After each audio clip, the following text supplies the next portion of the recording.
आपला दमकाला आवड पण आपल्याकडे मोठेपणा पण आहे. दिलं की दिलं म्हणतो, त्यांनी आमचा JR काढला आणि 100% म्हणतो त्यांनीच काढला, पण आणखी लागू नाही गेला, तसा ठेवला. कारण लगेच लागू करून त्याला फडणवीस कसं काय म्हणते,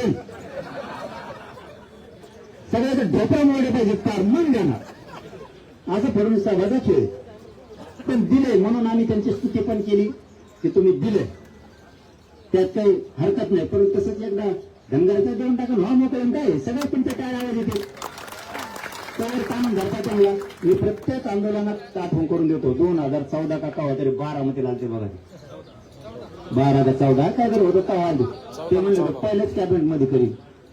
धनगराचं पडून ती सगळी मतमच करायला लागले खपाखप, आणि ते एकदा मुख्यमंत्री झालं की बसले लटकून कोण करत त्यांचे तिने कशी दे तिने एकदा आपटा लागतं एकदा निवडून आणला तर तेव्हा खेपले दे.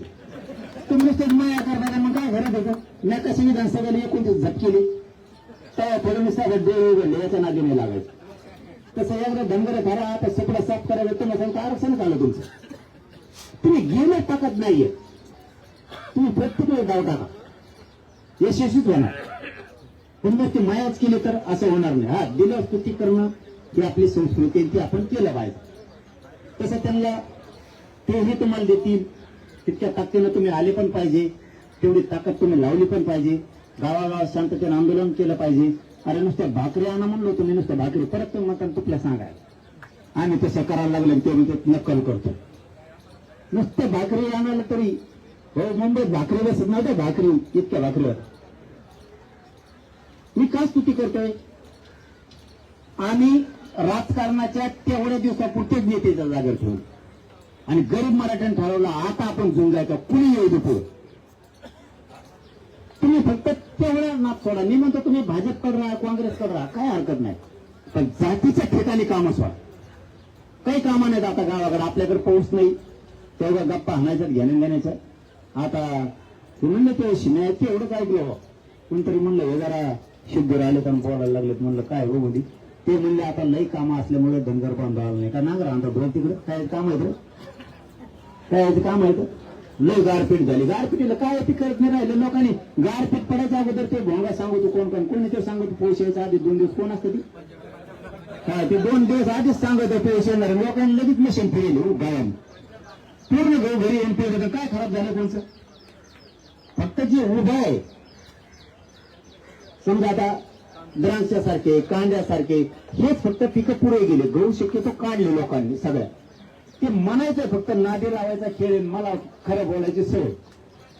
आणि मग ते असं बोललं मग मला कुणाला लागायचं तिकडच्या एखाद्याला एवढं बोलला काय म्हणायचं काय नाहीत काय नाहीत काय नाहीत.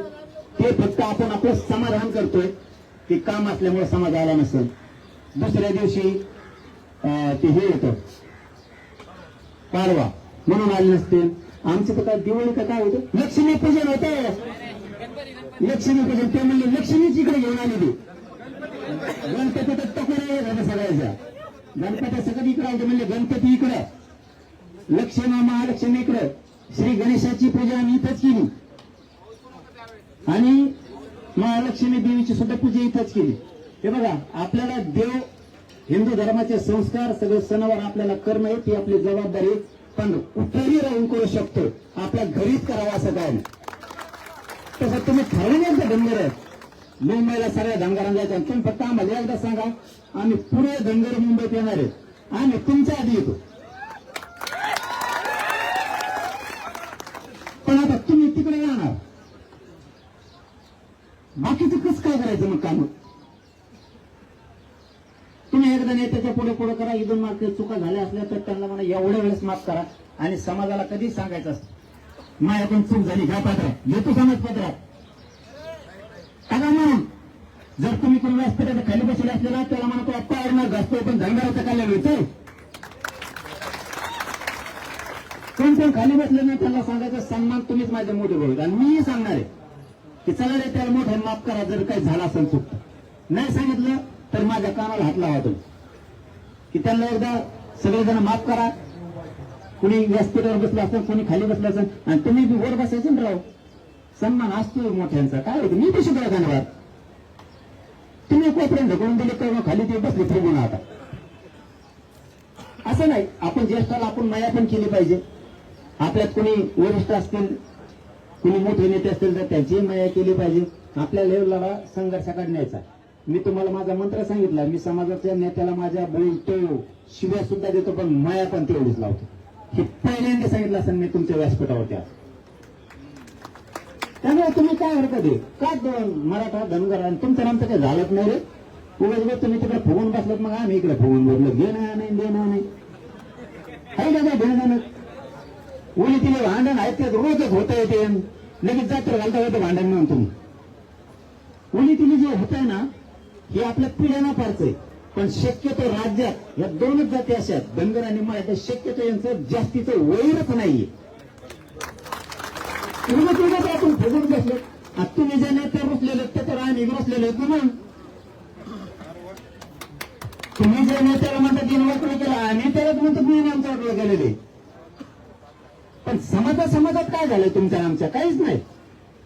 उगीच मत आपण रसून बसलेत आणि घेण्याची मोठी दरी निर्माण केली. तरीही मी धनगर समाजाला कधी शब्दांना दुखवलं, पहिलं तर केलं असेल दुसऱ्याला, पण धनगर समाजाबद्दल बोलतोय मी. तुमच्या शक्यतो नेत्याला नाही आणि तुमच्या समाजाला पण नाही, कधीच नाही. जे खोडीचे तर मग आता त्याला कसं सोडू, तुम्ही त्याला सोड म्हणता तर मी नसतो सोडीत. मग त्याला पहिल्यापासून तुमचं पण आमचं जर जुळूनच द्यायचं नसलं तर मग त्याला बोलायचं नाही का आम्ही. आपण आपलं इथून पुढे धनगर मराठीने जर हुशार झालं ना, पुढे सुद्धा लय मजा येईल. खरंच लय मजा येईल.